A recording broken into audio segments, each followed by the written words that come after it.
um governo idôneo. Hesitei na escolha. Muitos dos atuais pareciam-me bons, alguns excelentes, mas todos tinham contra si o existirem. Explico-me. Uma forma vigente de governo ficava exposta a comparações que poderiam amesquinhá-la. Machado de Assis, A Sereníssima República, 1882.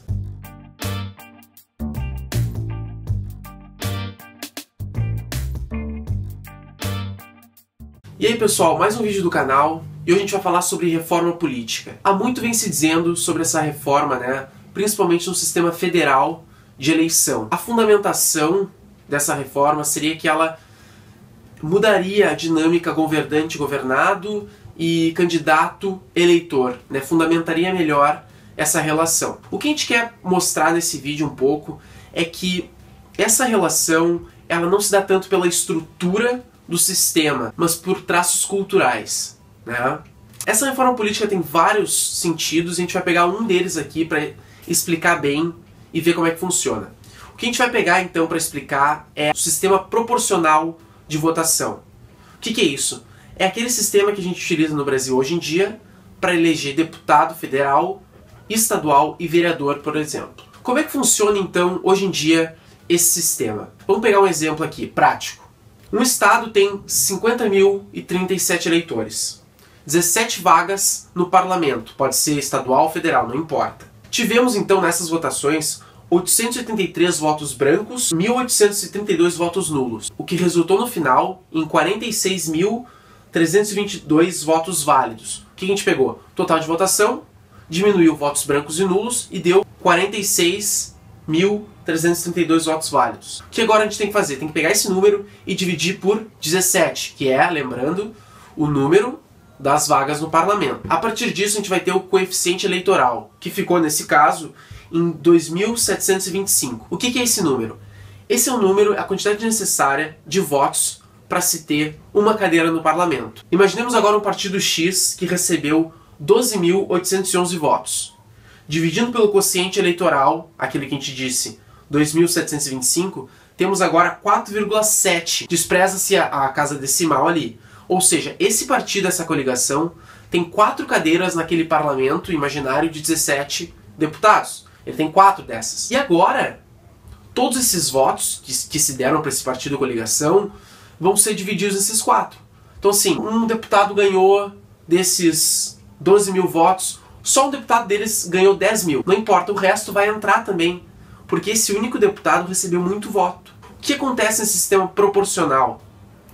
Ele tira a representatividade individual das pessoas, porque o partido tem muito peso. De novo, se nesse caso só um dos deputados dessa coligação recebeu mais da metade dos votos, não tem problema, ele vai continuar tendo as 4 cadeiras no parlamento, sendo que só ele puxou um monte de gente para ir com ele. Então, o partido no sistema proporcional é muito valorizado. Então quem ocupa essas 3 outras vagas desse mesmo partido são os outros que tiveram as maiores votações. Então assim, um lá teve de novo 10 mil votos dos 12 mil, o outro teve 1.000, o outro teve 50, o outro teve 1. Então o quarto candidato teve 1 voto só. Só que ele está entrando porque o partido como coligação recebeu muito voto. Uma proposta para isso, e que está se falando muito hoje em dia na reforma política, é o voto distrital. O que é o voto distrital? Tu teria que dividir o Brasil novamente em vários distritos, e pelo distrito tu escolhe nominalmente, não tem a questão do partido tão forte, tu escolhe o teu candidato. Então aquele distrito elegeu o candidato tal. Não importa o partido, não importa a coligação do partido, é por quem recebeu mais votos. Nesse sistema, então, em contrapartida ao que a gente utiliza, a individualização do candidato. A força do partido perde peso. Então depois, por exemplo, lá na Câmara dos Deputados, esse partido vai ter pouca gente. Entendeu? A dinâmica é essa. Prós e contras. A gente começou o vídeo dizendo então que não existia um anjo salvador que ia bater o martelo para nós e resolver isso. Por quê? Porque na nossa análise aqui, o problema não é tão estrutural quanto cultural. E a gente vai ver hoje, como a gente disse na introdução, como a gente mostrou na introdução, um conto do Machado de Assis. Daquele mesmo livro que a gente já viu em outro vídeo, Papéis Avulsos. Só que dessa vez o conto A Sereníssima República. Esse conto é magnífico, como sempre, Machado de Assis costuma fazer isso com a gente. E o que acontece nesse conto? O Cônego Vargas, então, começa uma conferência, né? E ele vai nos contar que ele descobriu uma espécie de aranha que fala. Parênteses aqui, para Aristóteles, né? A gente tem que lembrar que a nossa sociedade ela consegue ser política porque nós temos a faculdade da linguagem. Então esse Cônego Vargas, ele vê isso nesse tipo de aranha e implementa um regime, um sistema de governo nessas aranhas, para essas aranhas. E ele escolhe dentre vários regimes e tal, ele comenta isso, ele escolhe a República e faz uma referência à República de Veneza, né? Que foi do século XI até Napoleão acabar com ela. E era uma república oligárquica, então diferente de uma república democrática, como a gente conhece hoje, era uma república de poucos, né? Mas enfim, ele vai implementar esse sistema de governo e vamos ver o que acontece. Lembrando que esse conto do Machado foi feito numa época em que se estava discutindo também muitas questões políticas, né? Então, a gente está falando de 1882, 1889 o Brasil vira república, né? Que muda todo o sistema de governo do país, né? Então isso tá na cabeça do Machado pulsando e para nós hoje em dia também, né? Nessa república, então, que o Cônego Vargas implementa, ele nos diz como é que vai ser o sistema eleitoral deles. Ele diz o seguinte: as bolas recebem os nomes dos candidatos, que provarem certas condições, lembrando que é uma república oligárquica, e são escritas por um oficial público. No dia da eleição, as bolas são metidas no saco e tiradas pelo oficial das extrações, até perfazer o número de elegendos. Ou seja, usa-se o saco, por quê? Porque as aranhas fabricam o saco, né? Com a teia elas fabricam o saco. Então esse é o sistema de eleição deles. Obviamente, ele está tentando fazer o sistema que ele acha que é mais apropriado para as aranhas, né? Ele diz o seguinte: esse sistema fará rir aos doutores do sufrágio. Sufrágio é voto. Ele exclui os desvarios da paixão, os desasos da inépcia, o congresso da corrupção e da cobiça. Por quê? E aqui a gente já tem um entendimento do Cônego, né? Ou seja, uma república oligárquica tem os homens extraordinários, né? Então não é todo o povo que pode votar. Então, segundo essa argumentação, haveria menos corrupção. E a gente pode lembrar aqui do grande político francês Alex Tocqueville, que falou sobre a tirania da maioria, que seria exatamente isso, né? Em repúblicas, se a maioria tivesse poder, ela poderia fazer qualquer coisa.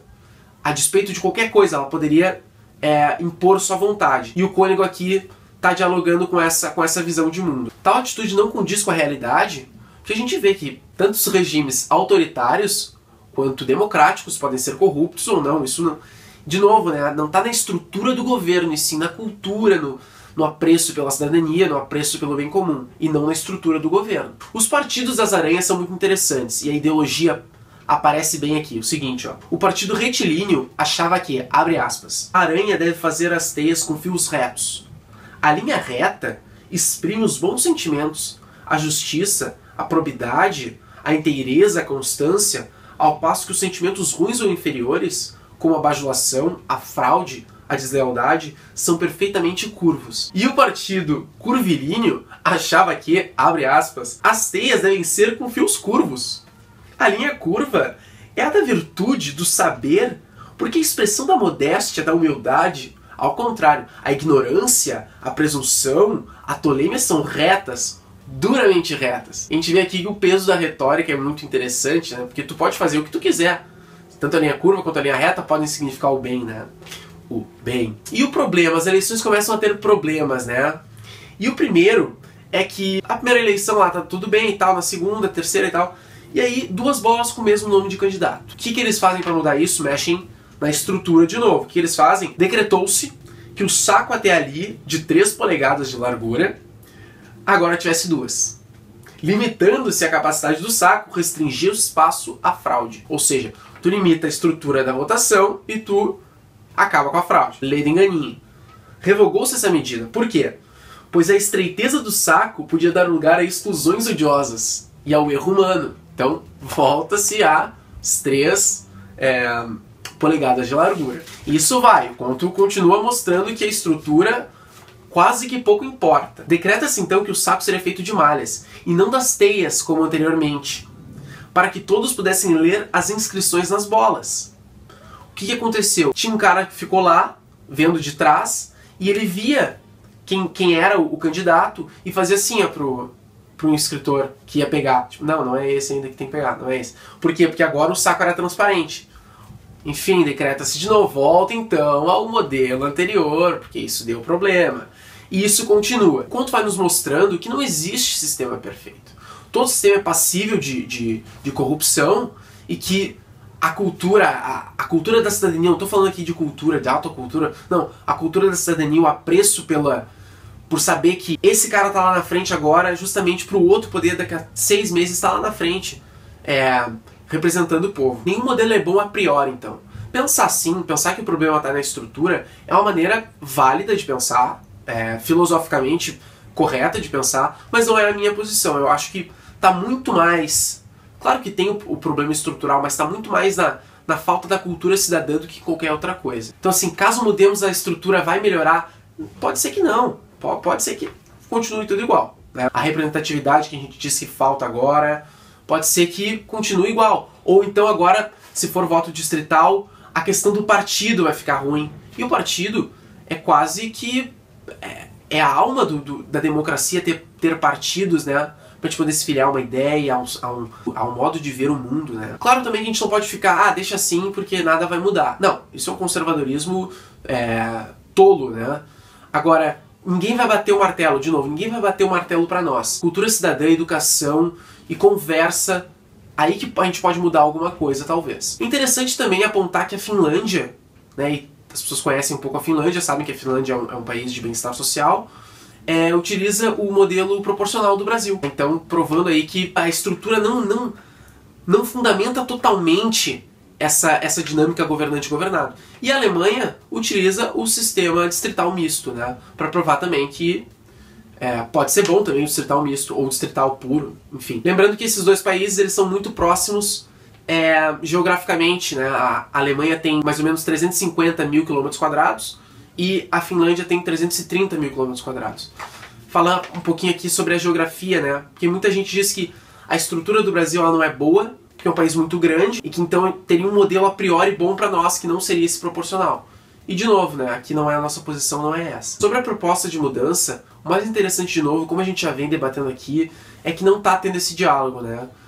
As pessoas querem mudar uma coisa importantíssima, como essa, sem um plebiscito ou um referendo. Isso não está de acordo com a democracia mais moderna que a gente conhece, né? Mudar uma coisa assim, em cúpula, em conchavo, é um problema. O povo tem que saber, assim, cara, esse é o distrital misto, essas são as coisas boas, esse é o que a gente tá. Também tem suas coisas boas, a Finlândia usa ele, por exemplo. Então é isso, pessoal, esse foi o vídeo. Quem gostou, curte. Fiquem com o Drummond e até o próximo vídeo.